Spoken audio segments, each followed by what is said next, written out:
Have you ever wondered why the topic of sex has become so appalling to some people? According to Planned Parenthood, 50% of teens admit that they're uncomfortable talking about sex to their parents, while 42% of the parents admitted that they talk to their kids about sex. Only 27% of them have admitted it's true. And speaking from experience, in my household it just wasn't talked about, and it definitely wasn't done until you're of age. The lack of sex education in the U.S. has caused an enormous amount of issues. Today you'll be informed about how the lack of sex ed has caused people to be uncomfortable talking about their sexual needs and concerns, caused people to lie to their partners about their sexual history, and caused people to be uncomfortable most talking about their sexuality. To start out, let me tell you why. Religion. Religion plays a huge fact in why we don't talk about it today. For example, according to Pew Research in 2014, it states that 55% of the nation's estimated 35.4 million people identify as Catholics. Growing up in these religious raisings, sex is seen as sinful.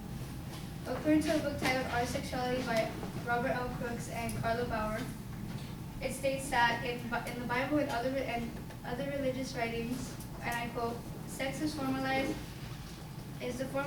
that the notion that intercourse could rightly take place only within sex, and the only sole purpose is it for procreation. That leads people to not understand what they need and what they want for their own bodies. There's a website called Bitch where a doctor answers anonymous questions about people and their sexual questions. There was a girl in 2015 who asked a question about hurting herself while masturbating with an electric toothbrush. According to the Mirror in 2019, it is seen that 19% of men injure themselves while masturbating and 9% of women hurt themselves as well. It just shows that instead of talking to a doctor in person or to their parents, people hide the fact that they, like the rest of us, turn to the internet. Not only are people hiding info from their parents, but they're also hiding information from their partners. People who are sexually active and having sex with their partners often hide their sexual history, and that means past partners and past diseases, due to criticism and self-consciousness.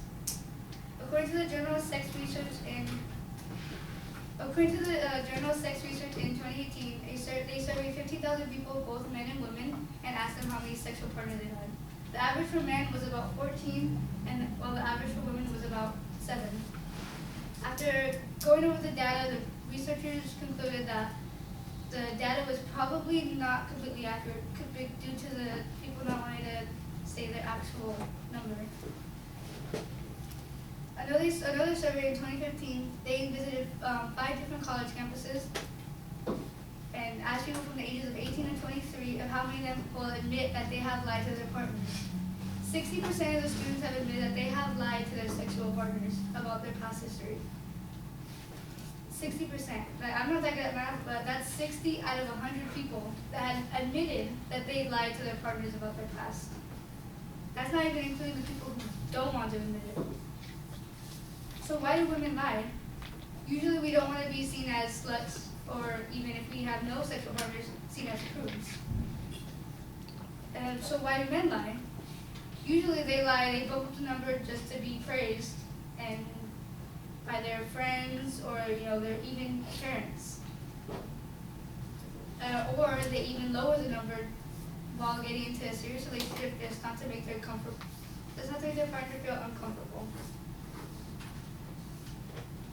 Entering a relationship can be a lovely thing. It can be a great thing, but not when you only taught heterosexuality. The lack of sex education have caused people to believe that relationships are only between man and woman.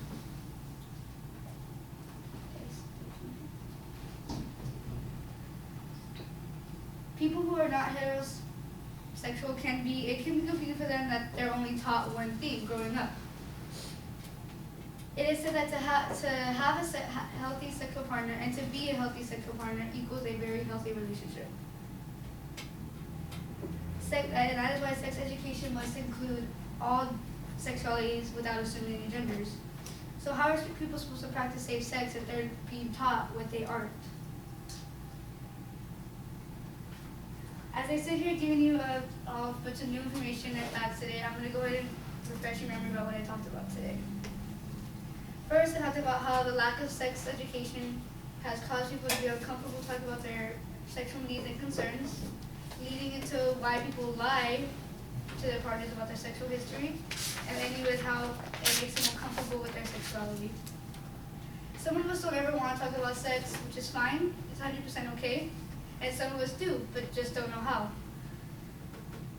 Just keep in mind, for those who don't want to talk about it, it affects more than it doesn't. Just some food for thought. We've come a long way discussing sex and sexuality, but looking at the data, it's just not enough. Thank you.